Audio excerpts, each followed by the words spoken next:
Role अदा करना है। और इसलिए भी अदा करना है कि हमारे लीडरों के पास, चाहे वो समाजी हो या सियासी, उनके पास वसाइल हैं, उनके पास रिसोर्सेस हैं, उनके पास कुव्वत है, उनके पास कार्यकर्ता है, एक भरपूर बड़ी टीम है आपके पास। उस टीम को आप लेकर मैदान अमल में उतर सकते हैं और इस्लामी मुआशरे के तामीर में अपना भरपूर रोल अदा कर सकते हैं। तो हम यही चाह रहे हैं कि खुदा के लिए अल्लाह रब्बुल इज़्ज़त ने जो वक़ार, जो इज़्ज़त, जो अहमियत मुआशरे में, कार्यकर्ताओं में, शहर में, वार्ड में, मतदार संघ में आपको अता की है, उसका फायदा उठाइए और इस्लामी मुआशरा जो सिर्फ हमारा नहीं बल्कि आप सबका मकसद जिंदगी है, उसकी तरफ आगे बढ़िए, अपना रोल अदा कीजिए उसके ऊपर, उसके सिलसिले में। जब हम अल्लाह के रसूल सल्लल्लाहु अलैहि वसल्लम को नमूना मानते हैं तो आइए देखते हैं कि हमारे सियासी और समाजी रहनुमाओं के लिए अल्लाह के रसूल सल्लल्लाहु अलैहि वसल्लम की ज़ात में क्या नमूना है। देखिए, सबसे पहली बात तो ये है कि इस्लामी मुआशरे की खुसूसियत ये होती है कि वो मुनज़्ज़म होता है। अल्लाह के रसूल सल्लल्लाहु अलैहि वसल्लम ने क्या किया था एज ए सियासी और समाजी रहनुमा? आपने गैर मुनज़्ज़म क़बाइल को यकजा किया, एक परचम तले सबको जमा किया, सबको एक अखलाकी निज़ाम का पाबंद बनाया। वो लोग जो आपस में लड़ते और झगड़ते थे, जो जरा जरा सी बात पर तलवार निकाल दिया करते थे, अल्लाह के रसूल सल्लल्लाहु अलैहि वसल्लम ने उन सबको एक नज्म का, एक कानून का पाबंद बनाया। हम तवक्के रखते हैं हमारे रहनुमाओं से कि वो भी मुआशरे में ये रोल अदा करेंगे, वो लोगों को मुनज़्ज़म करेंगे, वो लोगों के लड़ाई झगड़े खत्म करेंगे। हम लड़ाई झगड़े खत्म करने वाला रोल अदा करेंगे, ना कि लोगों को लड़ाने वाला रोल अदा। तो इस बात पर भी हमको मुतवज्जे होना चाहिए। दूसरी चीज ये है कि हिकमत और दानाई से इस्लामी मुआशरे में मसाइल हल किए जाते हैं और मिलजुल कर मसाइल हल करने की तरबियत दी जाती है। अल्लाह के रसूल ने यही किया। आप हजर अस्वद के वाक़े को देख लीजिए। एक झगड़ा हुआ बहुत बड़ा मुआशरे के अंदर, अगर वो मसला हल ना होता तो बहुत बड़ा फसाद हो सकता था।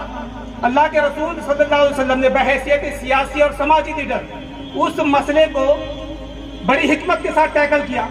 आपने एक चादर मंगाई, सारे सरदारों को कहा कि एक एक कोना पकड़ लो और ले जाकर जो है तो अपने हाथों से उस हजर अस्वद को खाने काबा के कोने में नस्ब किया।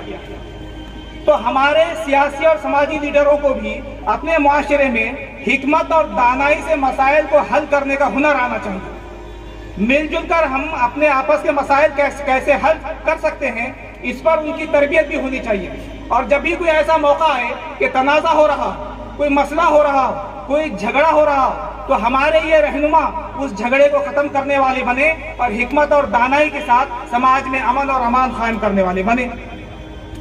उसी के साथ साथ इस्लामी मुआशरे की खुसूसियत ये भी है कि उसमें जुल्म और ज्यादती को खत्म किया जाता है, मजलूम की मदद की जाती है, अमन कायम करने की कोशिश की जाती है। हमारा सियासी और समाजी रहनुमा ऐसा होना चाहिए कि वो मुआशरे से जुल्म और ज्यादती को खत्म करेगा, वो मजलूम की मदद करेगा, वो अमन कायम करेगा। आप देखिए, अल्लाह के रसूल सल्लल्लाहु अलैहि वसल्लम ने हलफुल फुजूल नाम का जो मुआहदा किया था, सब कुछ लोगों को आपने जमा किया था और कहा था कि हम अपने मुआशरे में जुल्म नहीं होने देंगे, हम मजलूम की मदद करेंगे, हम अमन कायम करेंगे। हमारा सियासी लीडर या समाजी रहनुमा, चाहे वो छोटा एक वार्ड का नगर सेवक हो या कोई आमदार हो, उसको इस बात की कोशिश करनी चाहिए कि वो मुआशरे में, शहर में, अपने वार्ड में जुल्म नहीं होने देगा। वो खुद भी जुल्म नहीं करेगा और जुल्म से लोगों को बचाएगा, ज्यादती से लोगों को बचाएगा, मजलूम की मदद करेगा और उसके जरिए अमन कायम होगा। इसके बाद चौथी चीज ये है कि हमारे रहनुमाओं के और उनके कार्यकर्ताओं के और उनके वार्ड के लोगों के और उनके शहर के लोगों के तमाम बिरादरान वतन से अच्छे रवाबित होने चाहिए, अच्छे ताल्लुकात होने चाहिए। उनसे मुआहदे किए जाएं, मिली जुली कमेटियां बनाई जाएं और मुस्लिम गैर मुस्लिम सब मिलकर अपने शहर, अपने वार्ड के मसाइल को हल करने का माहौल बनाएं।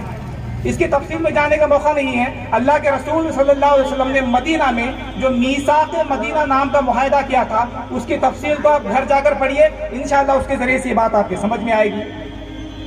पांचवी चीज इस्लामी मुआशरे की ये होती है कि उसमें मुआक़ात होते हैं, भाईचारे का माहौल होता है, सब एक दूसरे को अपना भाई भाई समझते हैं। ये इंसानी तारीख का बड़ा अनमोल बाब है कि अल्लाह के रसूल सल्लल्लाहु अलैहि वसल्लम ने जब मक्का से मदीना हिजरत की तो वहां जाकर मुहाजिरीन और अंसार में मुआक़ात को कायम किया, भाईचारे को जो है तो आपने कायम किया और चुटकियों में वहां के मसाइल को हल कर दिए। हमारे समाजी और सियासी रहनुमाओं का रोल क्या होगा फिर? अब वो ये होगा कि वो अपने वार्ड में, अपने शहर में भाईचारा कायम करेगा, लोगों को आपस में भाई भाई बनाएगा। वो सियासी मफादात के लिए आपस में लोगों को लड़ाएगा नहीं, वो लोगों को एक परचम तले जमा करेगा, एक मकसद के लिए जमा करेगा और अमन कायम करने की कोशिश करेगा। छठी चीज, एक मुआशरे का जो जिम्मेदार होता है वो गैर जानिबदार होता है, गैर जानिबदार लेकिन हक का तरफदार होता है, गैर जानिबदार होता है लेकिन हक का तरफदार होता है। तो हमारे रहनुमाओं को भी गैर जानिबदारी का सबूत अपने शहर में देना चाहिए। मेरा कार्यकर्ता है, मेरा पार्टी का आदमी है, मेरे सामाजिक संगठन का आदमी है, इसलिए मैं उसकी तारीफ करूंगा, मैं उसका समर्थन करूंगा, चाहे वो गलत भी हो तो मैं उसका समर्थन करूंगा। ये एक मुस्लिम सियासी और समाजी रहनुमाओं का किरदार नहीं हो सकता। अगर उसने अल्लाह के रसूल सल्लल्लाहु अलैहि वसल्लम को अपने लिए नमूना माना है तो उसके लिए उसको बहरहाल गैर जानिबदारी का सबूत देना पड़ेगा। अल्लाह के रसूल सल्लल्लाहु अलैहि वसल्लम जब मदीना में दाखिल हुए तो आपने अपना ख़याम कहाँ होगा? आपका मदीना में दाखिल होने के बाद अल्लाह के रसूल कहाँ ख़याम करेंगे, इसका फैसला आपने ऊँटनी पर छोड़ दिया था। इस फैसले को ऊँटनी पर छोड़ना ये कोई इत्तेफाक की बात नहीं है, बल्कि ये गैर जानिबदारी वाला मामला है कि मेरी ऊँटनी जहाँ बैठेगी मैं वहाँ क़याम करूंगा। मैं खुद फैसला नहीं कर रहा हूँ कि मैं इससे घर को ठहरूंगा, मैं उससे घर के ठहरूंगा। वो मेरा पसंदीदा कार्यकर्ता है, वो मेरा पसंदीदा शख्स है, वहाँ से मुझे वोट्स मिलते हैं इसलिए वहाँ दावत खाई जाएगी या उस घर में ठहरेंगे, नहीं, ऊँटनी पे जोड़ दिया। ऐसे ही हमारे सियासी और समाजी रहनुमाओं को बहरहाल गैर जानिबदार होना चाहिए लेकिन हक का तरफदार होना चाहिए अगर वो अल्लाह के रसूल को अपने लिए नमूना मानता है। इसी के साथ साथ हमारे रहनुमाओं को हमेशा मजलूमों की मदद करनी चाहिए और उन्हें उनका हक दिलाने की कोशिश करनी चाहिए। वो मजलूम चाहे मेरी पार्टी का हो, दूसरे पार्टी का हो, मेरे संगठन का हो या दूसरे के संगठन का हो, लेकिन मुझे मजलूम की मदद करनी है महज इसलिए कि वो किसी और पार्टी का है, वो किसी और संगठन का है, मैं मजलूम पर जुल्म होता देखता रहूं, ये मेरे लिए जो है मेरा किरदार नहीं हो सकता, ये एक मुसलमान का किरदार नहीं हो सकता। देखिए क्या हुआ, अल्लाह के रसूल सल्लल्लाहु अलैहि वसल्लम मक्की जिंदगी में खुद मजलूम है, जुल्म बर्दाश्त कर रहे हैं सहाबा इकराम। एक ताजिर आता है, अबू जहल उसे सौदा करता है, सामान ले लेता है लेकिन सामान के पैसे नहीं देता, टालम टोली करता है। वो बेचारा ताजिर इधर उधर भटकता है और लोगों से कहता है कि अबू जहल ने मेरा सामान तो ले लिया लेकिन पैसे नहीं दे रहा है, मुझ पर जुल्म हो रहा है, कोई मेरी मदद करो। कोई मदद करने को तैयार नहीं होता। लेकिन अजराह मसाद कुछ सरदारान कुरैश अल्लाह के रसूल सल्लल्लाहु अलैहि वसल्लम की तरफ इशारा करते हैं और कहते हैं कि जाओ, वो जो साहब बैठे हुए हैं वो तुम्हें तुम्हारा हक दिला देंगे। खुद अल्लाह के रसूल सल्लल्लाहु अलैहि वसल्लम पर जुल्म हो रहा है, परेशान कुन हालात हैं, लेकिन जब वो साहब, वो ताजिर अल्लाह के रसूल के पास पहुंचते हैं और कहते हैं कि मुझे मेरा हक दिलाइए अबू जहल से, तो अल्लाह के रसूल उठते हैं, अबू जहल के घर जाते हैं, उसको लेकर घर पर दस्तक देते हैं। अबू जहल बाहर निकलता है, अल्लाह के रसूल कहते हैं कि इस शख्स का जो पैसा तुम्हारे ऊपर है उसे वापस कर दो और उसका हक उसको दिलाते हैं। अबू जहल खामोशी से अंदर जाता है और जो पैसा बनता है वो लाकर उसको दे देता है। क्या वजह है? रोब। अल्लाह के रसूल सल्लल्लाहु अलैहि वसल्लम की शख्सियत में एक रोब था। किस बात का रोब? अखलाक का, कैरेक्टर का, किरदार का। लूज कैरेक्टर अगर है आपका तो कोई आपकी बात को मानने को तैयार नहीं होगा।